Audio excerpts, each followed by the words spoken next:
Apa pendapat Ustadz tentang pemimpin tertinggi Iran Ali Khamenei, seorang Muslim yang pemberani melawan Zionis, Israel, Amerika? Seorang Muslim, teman-teman, lengkap di bukunya. Seandainya Vladimir Putin berpihak kepada Hamas dan Palestina, apakah kita meninggalkan Putin atau bersama Putin? Oke, tunggu bentar ya. Dia membandingkan Ali Khamenei dengan Putin. Putin jelas-jelas kafir, teman-teman, yang dimana mereka tidak mengembel-embeli dengan Islam. Beliau bukan Islam, tapi tidak membenci Islam. Perhatikan baik-baik kalimat saya. Putin dibandingkan dengan Ali Khamenei, yang dimana dia dengan para pengikutnya seluruhnya itu telah mengkafirkan para sahabat. لا يوجد عالم شيعي إثنا عشري إلا ويحكم بكفر المسلمين جميعا باطنا. نعم، يختلفون ظاهرا أيضا بحكم الكفار وبحكم المسلمين. بعضهم يقول حتى ظاهرا بحكم ماذا؟ الكفار، كصاحب الحدائق يقول محكومون بالكفر الدنيوي والنجاسة الدنيوية، فهم في حكم الكلاب والخنازير. هذا صاحب الحدائق ويصرح. والبعض الآخر اللي هو الرأي المشهور الآن كالسيد الخوئي وغير السيد الخوئي من أعلامنا كل فقهانا، يقولون نحكم بإسلامهم الظاهري، وإلا بحسب الباطن وبحسب الحشر الأخروي وبحسب البعد الكلامي اتفقت كلمة علماء الشيعة على telah mencaci maki para sahabat. Pernahkah Putin mencaci maki sahabat Nabi? Aisyah pezina, Utsman merebut kekuasaan Ali, Abu Bakar kafir, Umar menganiaya Fatimah, memukul Fatimah sampai tulang rusuknya patah sampai meninggal. Pembelaan Fatimah Zahra itu menjadikan tulang rusuknya patah.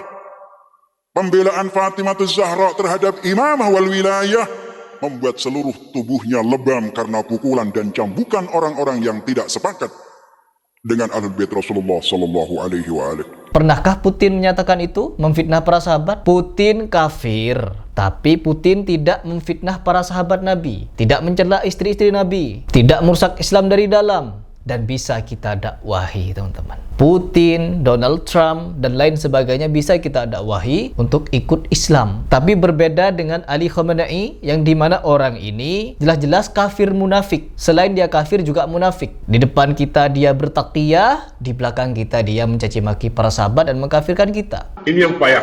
Ada namanya taqiyah. Taqiyah itu apa? Kalau dia datang ke Pekanbaru, dia ngaku ahlu sunnah. Kamu syiah ya? Enggak, saya sunni. Kalau kebetulan banyak orang NU, kamu Muhammadiyah ya? Enggak, saya NU, saya Sunni. Tapi begitu dia sudah banyak, tapi katanya kamu Syiah. Enggak, saya Susi. Apa itu Sunni Syiah? Payah berdebat dengan dia. Kenapa? Dia bunglon. Ketika dihinggap hijau, hijau. Hinggap coklat, coklat. Tidak ada jalan keluar bagi orang-orang Sunni melainkan kekafiran, dunia ataupun akhirat. Ulama-ulama Syiah Rafidhah yang sangat dihormati oleh Khamenei mengatakan seperti itu. Kitab-kitab yang dikarang oleh ulama-ulama yang diagungkan oleh Khamenei mengatakan seperti itu. Kitab-kitabnya, ya, ceramah-ceramahnya dan lain sebagainya. Bahkan pengakuan dari ulama yang sering bersama dengan Khamenei menyatakan hal serupa. Kalau kita mencaci maki sahabat pada awal-awal, maka yakinlah Syiah yang awalnya 3 orang tidak akan menjadi jutaan orang, ratusan juta sampai hari ini. Berkat taqiyah, orang-orang Syiah Rafidhah berkembang pesat untuk menipu umat. Perhatikan teman-teman, orang Syiah Rafidhah mau Islam untuk menipu orang menuju pada kekafiran, menuju orang pada kebencian kepada para sahabat, menipu orang untuk merendahkan istri-istri Nabi. Bahkan yang lebih kacau lagi, mereka menghalalkan darah semua kaum muslimin yang mengikuti Abu Bakar, Umar, Utsman, dan Aisyah. Awal-awal pengajiannya tentang cinta ahli bait. Oh Husain, kami mengenang kematianmu ya Husain. Labbaik ya Husain.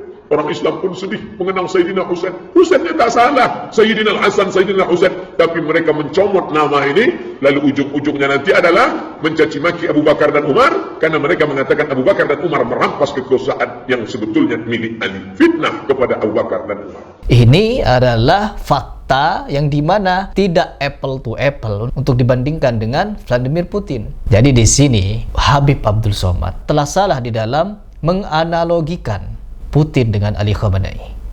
Lanjut dulu. Kita bersama Putin. Bersama Apakah Putin. dengan kita bersama Putin lalu kita menjadi ortodok? Tidak. Ya, tidak memang teman-teman. Tidak. Kita bersama Putin karena dia bersama Palestina. Iya, kita juga bersama Palestina.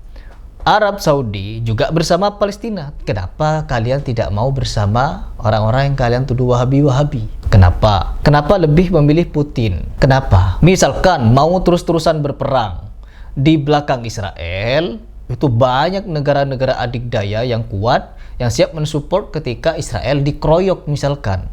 Intinya apa teman-teman? Ya perang besar akan terjadi nanti. Namun bukan dalam segi kita berpihak kepada Putin, berpihak kepada Ali Khamenei dan lain sebagainya. Kita berpihaknya pada kebenaran dan menyelesaikan secara benar juga. Berdamai dengan orang Israel, apakah kita menjadi membenarkan apa yang dia lakukan selama ini? Sama halnya dengan orang-orang di Indonesia yang mereka berusaha menerima Ali Khamenei sebagai muslim katanya, sebagai pembela Palestina, dan mereka mau berdamai dengan Ali Khamenei, yang dimana Ali Khamenei membantai jutaan kaum muslimin di beberapa negara Ardus Syam. Anak-anak kecil lebih dari 200.000 dibantai oleh pasukan yang dikirim oleh Ali Khamenei.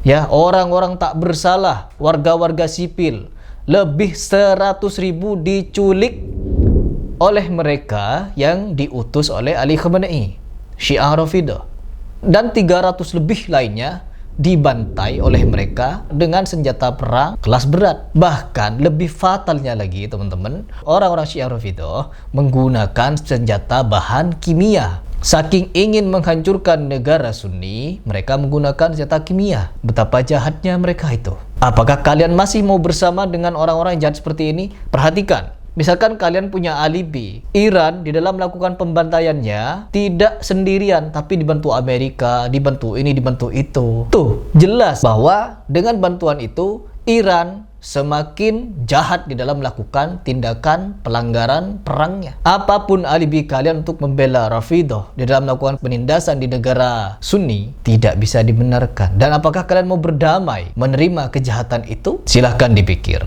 Oh, Harry Pras mau berdamai dengan Israel, terus kita mau apa dengan Israel? Harry Pras mau perang dengan Israel, apa yang akan saya dapatkan? Kematian. Jutaan orang demo Free Palestine, Free Palestine. Dengan apa? Menghujat Amerika, menghujat Israel dan lain sebagainya. Apakah itu menyelesaikan perang? Tidak.